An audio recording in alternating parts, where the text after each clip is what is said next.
चलिए जानते हैं देश और दुनिया के सिलेक्टेड काम की और महत्वपूर्ण 50 बड़ी खबरों को सिर्फ 10 मिनट में। पर अभी तक आपने इस वीडियो को लाइक नहीं किया है तो लाइक कर दीजिए। पीएम मोदी केरल के दौरे पर लक्षद्वीप को दी 1156 करोड़ रुपए की विकास परियोजनाओं की सौगात। कहा, भारत के हर क्षेत्र और हर नागरिक का जीवन आसान बनाना और उसे सुविधा से जोड़ना ही केंद्र सरकार की प्राथमिकता है। अडानी हिंडनबर्ग केस में सुप्रीम कोर्ट ने एसआईटी जांच से किया इनकार। सेबी को जांच के लिए और 3 महीने का दिया समय। अडानी बोले, सत्यमेव जयते। यूपी और एमपी में सुबह हुई बारिश, 12 राज्यों में कोहरा। दिल्ली में 26 ट्रेनें हुई लेट। राजस्थान, बिहार समेत 11 राज्यों में हो सकती है बरसात। केंद्रीय गृह मंत्री अमित शाह ने की जम्मू कश्मीर पर उच्च स्तरीय सुरक्षा समीक्षा बैठक की अध्यक्षता। पुलिस, सेना और सीएपीएफ के बेहतर समन्वय का भी लिया जायजा। रामलला की तीनों मूर्तियां मंदिर में लगेगी। इनमें से गर्भगृह में लगने वाली मूर्ति पर फैसला काशी के आचार्य करेंगे। प्राण प्रतिष्ठा के 19 दिन बाकी है। बॉर्डर से समुद्र के छोर तक हर नागरिक का जीवन बनाया आसान। लक्षद्वीप को बड़ी सौगात देकर बोले पीएम मोदी। विपक्षी दलों पर साधा निशाना। अभिनेता मेगा स्टार रजनीकांत अन्य फिल्म हस्तियों को राम मंदिर प्राण प्रतिष्ठा समारोह का मिला आमंत्रण। 22 जनवरी को कार्यक्रम में होंगे शामिल। नए साल के मौके पर हरियाणा वासियों के लिए आई राहत भरी खबर। बीजेपी सरकार ने कर्मचारियों को दिया तोहफा। छठे पे कमीशन के तहत महंगाई भत्ता 9% बढ़ाया। 1 जुलाई 2023 से लागू हुई वर्दी। जापान में भूकंप, सुनामी के बाद लैंडस्लाइड का खतरा। भारी बारिश का अलर्ट। अब तक 400 आफ्टर शॉक, 64 मौतें। सैटेलाइट तस्वीरों में दिखी तबाही। बिहार के सीएम नीतीश कुमार बन सकते हैं। इंडिया के संयोजक लालू खड़गे और पवार के साथ वर्चुअल मीटिंग की। सीट शेयरिंग समेत कई मुद्दों पर चर्चा। ड्राइवरों को स्टीयरिंग मोड़ना आता है। भाजपा सरकार पर अखिलेश यादव ने साधा निशाना। कहा, ड्राइवरों का दर्द वही समझ सकता है जिन्होंने उनके साथ रोटी साझा की है। कई जगह पेट्रोल नहीं मिला। घोड़े पर की फूड डिलीवरी। ट्रक ड्राइवरों की हड़ताल से पंप पर लगी थी लंबी लाइन। वीडियो हुआ वायरल। दिसंबर 2023 में यूपीआई ट्रांजैक्शन ने बनाया नया रिकॉर्ड। 1202 करोड़ लेन देन के जरिए रुपए 18.23 लाख करोड़ किया ट्रांसफर। एक साल में 54% हुई ग्रोथ। देश के राष्ट्र मंदिर के नाम से जाना जाएगा राम मंदिर। 22 जनवरी को रामलला का होने वाला अभिषेक समारोह है जादुई, अभूतपूर्व और अविस्मरणीय होगा। सीएम योगी ने किया ऐलान। कांग्रेस नेता दिग्विजय सिंह बोले, रामलला की नई मूर्ति की जरूरत क्यों पड़ी। इंदौर में कहा, जिस मूर्ति को लेकर पूरा झगड़ा हुआ वो कहाँ है। राम मंदिर दर्शन के लिए नीतीश लालू को मिलेगा आमंत्रण। कामेश्वर चौपाल ने मिलने के लिए मांगा समय। राम मंदिर की पहली ईंट रखने वालों में शामिल है चौपाल। कांग्रेस ने 2 सप्ताह में लोगों से जुटाए 10 करोड़ रुपए। अजय माकन ने सोशल मीडिया पर साझा की जानकारी। पार्टी ने 18 दिसंबर को ऑनलाइन दान अभियान शुरू किया था।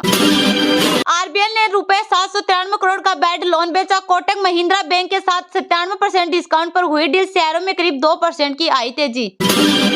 ईवीएम वीवीपैट पर सोच समझकर ही उठाए सवाल। चुनाव आयोग ने दी चुनौती। सवाल जवाब की सूची को भी बढ़ाया जमकर साधा निशाना। अयोध्या में रामलला प्राण प्रतिष्ठा के दिन उपवास रखेंगे पीएम मोदी। सरयू नदी में स्नान भी कर सकते हैं। राम मंदिर के 42 दरवाजों पर 100 केजी सोना लगेगा। ओलंपिक विजेता पहलवान साक्षी मलिक, विनेश फोगाट और बजरंग पुनिया के खिलाफ जंतर मंतर पर युवा पहलवानों ने किया विरोध प्रदर्शन।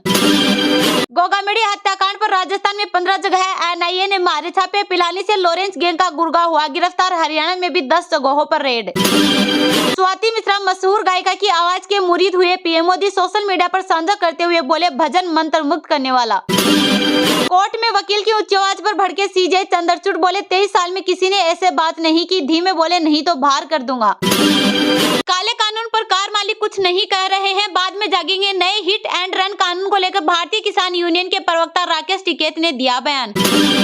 अरविंद केजरीवाल आज भी ईडी के सामने पेश नहीं होंगे। जांच एजेंसी ने तीसरी बार समन जारी किया था। आम आदमी पार्टी बोली, चुनाव के पहले नोटिस क्यों। देश में डरा रहा कोरोना का जैन फर्स्ट वेरिएंट। 11 राज्य से 500 से अधिक केस आए सामने। 24 घंटे में 5 लोगों की मौत। एडवाइजरी हुई जारी। अभिषेक बनर्जी को बंगाल के अगले मुख्यमंत्री के तौर पर पेश कर सकती है भाजपा। कांग्रेस की बंगाल इकाई के अध्यक्ष अधीर रंजन चौधरी ने किया दावा। महुआ मोइत्रा की याचिका पर सुनवाई 11 मार्च के बाद होगी। लोकसभा कार्यवाही में शामिल होने की मांगी थी परमिशन। ऐसी ने महासचिव से 2 हफ्ते में जवाब मांगा। सावित्रीबाई फुले और रानी वेलु नाचियार जयंती पर पीएम मोदी ने दी श्रद्धांजलि। कहा, सावित्रीबाई फुले और रानी वेलु नाचियार को सादर नमन। साउथ अफ्रीका 55 रन पर हुई ऑल आउट। भारत के खिलाफ सबसे छोटा स्कोर। पहले दिन लंच से पहले सिमटे सिराज को 6 विकेट मिले। देश भर में ट्रक ड्राइवर्स की हड़ताल हुई खत्म। एमपी में शाजापुर कलेक्टर को हटाया गया। ड्राइवर से कहा था, तुम्हारी औकात क्या है। सीएए इसी महीने से लागू होने की संभावना। 26 जनवरी से पहले होगा अधिसूचित। पाक अफगानिस्तान से आए 32,000 हिंदू सिख शरणार्थियों को होगा फायदा। सरकार ने जारी किया नया आदेश। उत्तर प्रदेश में बच्चों की स्कूटी, बाइक और कार चलाने पर लगी रोक। परिवहन विभाग ने कड़े निर्देश किए जारी।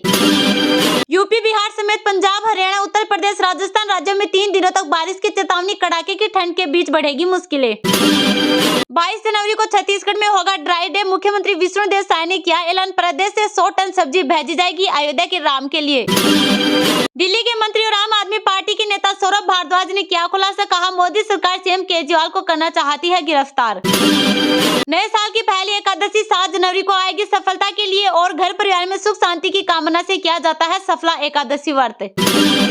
धर्म के आधार पर बना सीएए को लेकर हलचल के बीच बोले असदुद्दीन ओवैसी। महाराष्ट्र के डिप्टी सीएम देवेंद्र फडणवीस के बयान पर भी भड़के। झारखंड सीएम हाउस में चल रही विधायक दल की बैठक। पत्नी को राज्य की कमान सौंप सकते हैं हेमंत सोरेन। अब मोदी की गारंटी की हर तरफ चर्चा। पीएम मोदी ने केरल में इंडिया गठबंधन पर साधा निशाना। रूस से जंग के बीच यूक्रेन के विदेश मंत्री कुलेबा से मिले जयशंकर। अहम मुद्दों पर हुई बातचीत। पीएम मोदी केरल के दौरे पर लक्षद्वीप को दी 1156 करोड़ रुपए की विकास परियोजनाओं की सौगात। कहा, भारत के हर क्षेत्र और हर नागरिक का जीवन आसान बनाना और उसे सुविधा से जोड़ना ही केंद्र सरकार की प्राथमिकता है। जी हां, प्रधानमंत्री नरेंद्र मोदी कई विकास परियोजनाओं का उद्घाटन और शिलान्यास करने के लिए कांवरती पहुंचे, जहां उन्होंने 1156 करोड़ रुपए की लागत से कई विकास परियोजनाओं का उद्घाटन और शिलान्यास किया। बता दें कि प्रधानमंत्री नरेंद्र मोदी आज 2 जनवरी से 2 दिनों के लिए तमिलनाडु, लक्षद्वीप और केरल के दौरे पर है। वहीं शिलान्यास कार्यक्रम में लोगों को संबोधित करते हुए पीएम मोदी ने कहा, आजादी के बाद दशकों तक केंद्र में जो सरकारें रही, उनकी प्राथमिकता सिर्फ अपने राजनीतिक दल का विकास था। जो दूर सुदूर के राज्य हैं, जो बॉर्डर पर हैं या जो समुद्र के बीच में हैं, उनकी तरफ ध्यान नहीं दिया जाता था। बीते 10 वर्षों में हमारी सरकार ने जो बॉर्डर के इलाके हैं, जो समुद्र के छोर के इलाके हैं, हमने उन्हें अपनी प्राथमिकता बनाया है। वही पीएम मोदी ने आगे कहा कि भारत के हर क्षेत्र और हर नागरिक का जीवन आसान बनाना और उसे सुविधा से जोड़ना ही केंद्र सरकार की प्राथमिकता है। आज यहाँ लगभग 1200 करोड़ रुपए के प्रोजेक्ट का शिलान्यास और लोकार्पण हुआ है। ये इंटरनेट, बिजली, पानी, स्वास्थ्य और बच्चों से जुड़ी परियोजनाएं हैं। इन सभी स्वास्थ्य परियोजनाओं के लिए आप सभी को बहुत बहुत बधाई। वहीं इस दौरान प्रधानमंत्री नरेंद्र मोदी ने कांवरती में कई योजनाओं के लाभार्थियों को लैपटॉप, साइकिल, किसान कार्ड और आयुष्मान कार्ड वितरित किए। कार्यक्रम को संबोधित करते हुए प्रधानमंत्री नरेंद्र मोदी ने कहा, हमारी सरकार ने हज यात्रियों की सहूलियत के लिए जो प्रयास किया है, उसका भी लाभ लक्षद्वीप के लोगों को मिला। हज यात्रियों के लिए वीजा नियमों को आसान बनाया गया है। हज से जुड़ी ज्यादातर कार्रवाई अब डिजिटल होती है। सरकार ने महिलाओं को बिन महरम हज जाने की भी छूट दी है। इन्हीं सब प्रयासों की वजह से उम्राह के लिए जाने जाने वाले भारतीयों की संख्या में भारी वृद्धि हुई है। नए साल के मौके पर हरियाणा वासियों के लिए आई राहत भरी खबर। बीजेपी सरकार ने कर्मचारियों को दिया तोहफा। छठे पे कमीशन के तहत महंगाई भत्ता 9% बढ़ाया। 1 जुलाई 2023 से लागू हुई वर्दी। नए साल के मौके पर हरियाणा वासियों के लिए राहत भरी खबर है। यहाँ मुख्यमंत्री मनोहर लाल खट्टर के नेतृत्व वाली सरकार ने छठे पे कमीशन के अधीन काम कर रहे कर्मचारियों का महंगाई भत्ता बढ़ाने का फैसला लिया है। प्रदेश में छठे पे कमीशन के तहत काम कर रहे कर्मचारियों, पेंशनरों के महंगाई भत्ते में 9% की बढ़ोतरी हुई है। इसे लेकर वित्त विभाग की ओर से आदेश जारी कर दिए गए हैं। अब छठे पे कमीशन के अधीन काम कर रहे कर्मचारियों का महंगाई भत्ता 221% से बढ़कर 230 हो गया है। यह बढ़ोतरी 1 जुलाई 2023 से लागू होगी। बकाया एरियर संबंधित कर्मचारियों और पेंशनरों के खातों में जमा कराया जाएगा। हालांकि यह लाभ छठे पे कमीशन वाले कर्मचारियों को मिलेगा। मुख्यमंत्री मनोहर लाल खट्टर ने कर्मचारियों और पेंशनरों का महंगाई भत्ता बढ़ाने के फैसले को सराहा है। उन्होंने अपने सीएम की विशेष चर्चा के 50वें कार्यक्रम में प्रदेश वासियों से फोन के माध्यम से बात की। उन्होंने कहा, पिछले 1 साल के दौरान मुझे विभिन्न वर्गों से सीधे बात करने का अवसर मिला, जिससे उनकी समस्याएं, शिकायतें व सुझाव मुझ तक सीधे पहुंचे। मुझे कई योजनाओं और सेवाओं के कार्यान्वयन के बारे में लोगों से मिले फीडबैक के बाद उन्हें और प्रभावी ढंग से लागू किया गया। इस प्रकार नागरिकों के लिए मेरा निर्णय बेहद फलदायी साबित हुआ। देश के राष्ट्र मंदिर के नाम से जाना जाएगा राम मंदिर। 22 जनवरी को रामलला का होने वाला अभिषेक समारोह जादुई, अभूतपूर्व और अविस्मरणीय होगा। सीएम योगी ने किया ऐलान। उत्तर प्रदेश के मुख्यमंत्री योगी आदित्यनाथ ने कहा कि अयोध्या में राम मंदिर एक राष्ट्र मंदिर होगा, जो देश की सांस्कृतिक, आध्यात्मिक और सामाजिक एकता का प्रतीक होगा। 22 जनवरी को रामलला का होने वाला अभिषेक समारोह जादुई, अभूतपूर्व और अविस्मरणीय होगा। मंगलवार को एक उच्च स्तरीय बैठक में मुख्यमंत्री ने अयोध्या में चल रहे विभिन्न परियोजनाओं की प्रगति और प्रतिष्ठा समारोह की तैयारियों की समीक्षा की। सीएम ने अधिकारियों से कहा कि अयोध्या की सुरक्षा, सुविधा और साफ सफाई से कोई भी समझौता नहीं होना चाहिए। सीएम ने कहा, पूरी दुनिया उत्सुकता से अयोध्या की ओर देख रही है। पूरा देश भगवान राम की भावना में रंग गया है। राज्य सरकार अभिषेक समारोह में आने वाले मेहमानों के साथ साथ पर्यटकों के लिए सुखद और संतोषजनक अनुभव सुनिश्चित करने में कोई कसर नहीं छोड़ेगी। अयोध्या में भव्य और दिव्य श्री राम जन्मभूमि मंदिर में रामलला को विराजमान करने के बहुप्रतीक्षित अनुष्ठान के पूरा होने में अब कुछ ही दिन बचे हैं। प्राण प्रतिष्ठा का ऐतिहासिक कार्यक्रम करोड़ों सनातन धर्मावलंबियों के लिए खुशी, गौरव और आत्म संतुष्टि का अवसर है। पूरा देश राम की भावना से ओतप्रोत है। 22 जनवरी की शाम हर देव मंदिर में दीपोत्सव मनाया जाएगा। प्रत्येक सनातन आस्थावान अपने घरों प्रतिष्ठानों में राम ज्योति जलाकर रामलला का स्वागत करेगा। उन्होंने कहा, यह एक भावनात्मक क्षण है। सीएम ने कहा, राम जन्मभूमि मंदिर के अभिषेक के साथ ही उत्तर प्रदेश की वैश्विक ब्रांडिंग का अवसर है। अभिषेक के बाद प्रतिदिन बड़ी संख्या में श्रद्धालु पर्यटक अयोध्या आएंगे। उनके उत्कृष्ट आतिथ्य सत्कार की सभी व्यवस्था की जाए। उत्तर प्रदेश में आने पर उन्हें अलौकिक अनुभव कराया जाएगा।